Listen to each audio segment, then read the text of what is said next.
Hello and welcome to the class on function class words. This is module 1 unit 2 of English grammar usage and writing. The first topic that we are going to talk about is pronouns. Pronouns are short words that are used in the place of nouns in order to avoid repetition. So pronouns are words that are used instead of a noun. So if you have two sentences that start with the same noun, we can replace the noun in the second sentence with a pronoun. For example, Rani is very naughty. She can also talk for a long time without stopping. So that can be written as Rani is very naughty. Rani can also talk for a very long time. Okay, so instead of using Rani a second time, we can replace it with she. Okay, so Rani is very naughty. She can also talk for a long time. Rita bought a large refrigerator. She is happy that it gives her so much more storage space. So it can be written as Rita bought a large refrigerator. Rita is happy that the refrigerator gives her so much more storage space. So instead of repeating Rita and refrigerator, we can replace them with, Rita can be replaced with she and the refrigerator can be replaced with an it. Okay. So now we are going to look at the different types of pronouns. The first one is personal pronoun or a nominative pronoun. Personal pronouns are those pronouns that are used as subjects of a verb in a clause. So in a sentence, if there's a subject, usually personal pronouns are used as the subjects. For example, I, you, he, she, it, we, they, who. These are all nominative or personal pronouns. Then we have accusative or objective pronouns which are used as an indirect object in a verb or in a sentence, indirect in an object of the verb. The examples are me, you, him, her, it, one, us and them. Okay, so these are the accusative pronouns, the pronouns that appear in the position of an object in a clause. Then we have demonstrative pronouns which are used to specify things, to demonstrate. These are used demonstrative pronouns. Those are this, that, these, those. Okay. So this is the place where I wanted to go to, so that this is a demonstrative pronoun.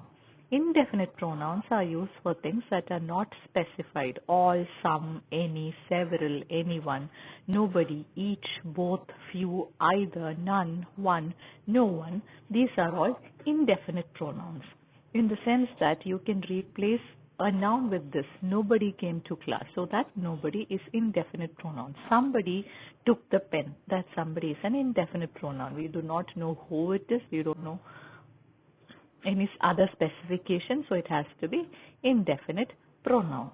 Then we have interrogative pronouns which are used to ask questions like which, who, what, where and how. And then we have relative pronouns which are used to describe the preceding noun. Preceding noun are the nouns that appear before the pronouns. Okay, which, that, who, when, where. This is the pen that I gave him. This is the place where I wanted to go to. These are all relative pronouns, and it is said that you should not start a sentence with a relative pronoun. We have reciprocal pronouns which are used to represent actions or feelings that are reciprocated. So actions that are reciprocated are those actions when one performs an action, the other one repeats it to the same person. Okay. For example, girls held on to one another while watching the horror film, which means that one girl who held the other girl and the other girl held this one. So the action is reciprocated, so we use reciprocal pronouns. The other one is each other. Okay, one another and each other. Then we have reflexive pronoun which refer to pronouns which refer to a noun or another pronoun in the sentence. Priya believed in herself. You should not write Priya believed in Priya, Priya believed in her. No, Priya believed in herself, especially if the action is about the same person we are talking about. Okay. It's not Priya believed in Ram, it's Priya believed in herself. Okay, Priya believed in the same Priya herself, so we have to write Priya believed in herself. I did it myself, you have to do it yourself. So if the action is to be done by the subject itself, towards the subject itself, you have to use reflexive pronoun. The difference between possessive pronouns and possessive adjectives. Both possessive pronouns and possessive adjectives denote possession or ownership. But in the case of possessive pronouns, we don't use apostrophes And it usually comes at the end of a sentence. This pen is mine. That pencil is yours. The book is his. That table is hers. Okay, and we do not use apostrophe. But in the case of possessive adjectives, we usually use them before the noun.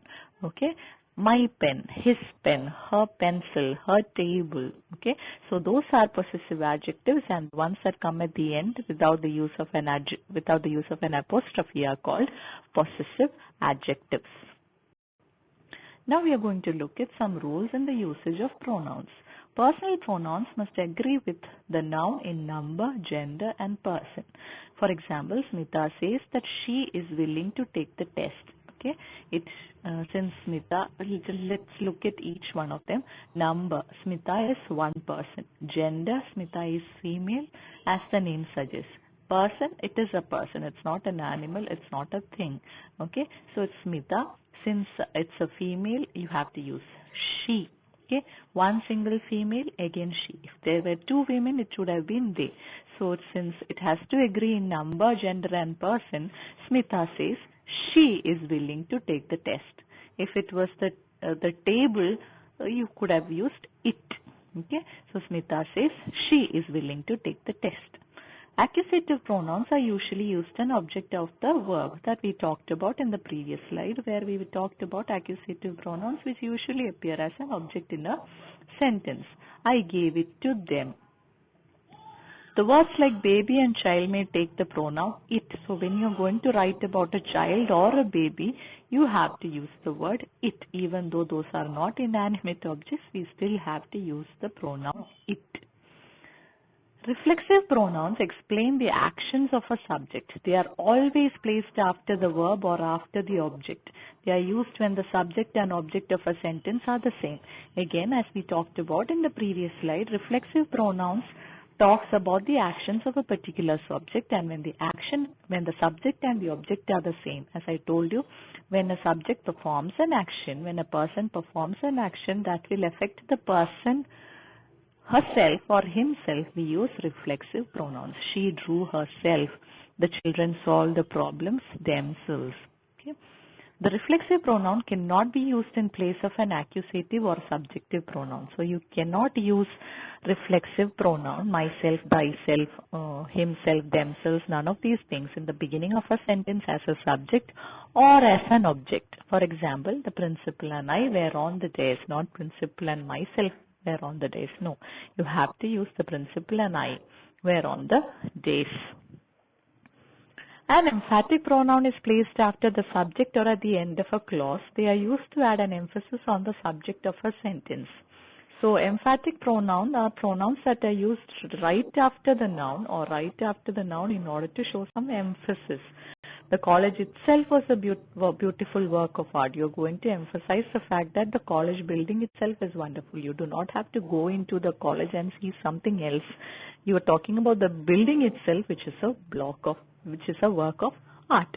We went to request permission to leave ourselves. So no one else went. We had to go. So we have to emphasize the fact that we did it ourselves.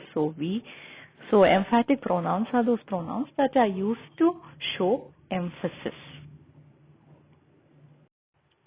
We have the reciprocal pronoun each other, that is used when two people are involved in an action, and one another is used when more than two people are implied. So for example, the two brothers fought with each other. So there are two brothers, two people, we use each other. And when we have more than two people, we use one another. The students looked at one another when the teacher asked them a question. The relative pronouns who and that are used in the nominative case for persons, while which and that are used for things. So if you want to replace a person, you have to use who and that. That is the person who I was talking about. That is the person that I was talking about. You can use either who or that. While which and that are used for things. That is the pen that I gave him. That is the pen which I gave him. So instead of a person, you can use both who and that, and instead of thing, you can use which and that. The book that I found in the dustbin is in very good condition. The man who is wearing a blue tie is my teacher. Okay. A pronoun in the possessive case is often used before a gerund. Gerund is an ing form of a verb that comes as a noun. For example, running is a good exercise. The running comes from the verb run. You add ing form to it, running. But in that sentence, that form that is used as a noun. Running is good for exercise. That running is a noun. That is called a gerund, the ing form of a verb. That is used as a noun. So in this sentence, I appreciate his joining the army. Okay, so a possessive pronoun in the possessive case is often used before a gerund. So that pronoun comes before the gerund joining.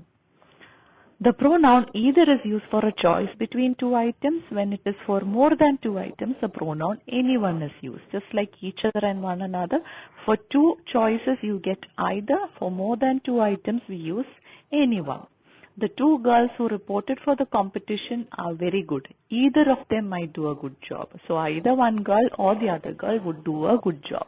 We have to use either when there are only two people involved or two things involved. The next sentence, Priya was more impressive than anyone else who reported for the interview. So there were a lot of people who appeared for the interview and Priya would be more impressive than anyone else. Okay. So if instead of two girls we had used four girls there, the four girls who reported for the competition are very good. Any one of them might do a good job. Since there are more than two, we use anyone. There are only two, we use either. With that, we come to the end of the topic, pronouns. Thank you.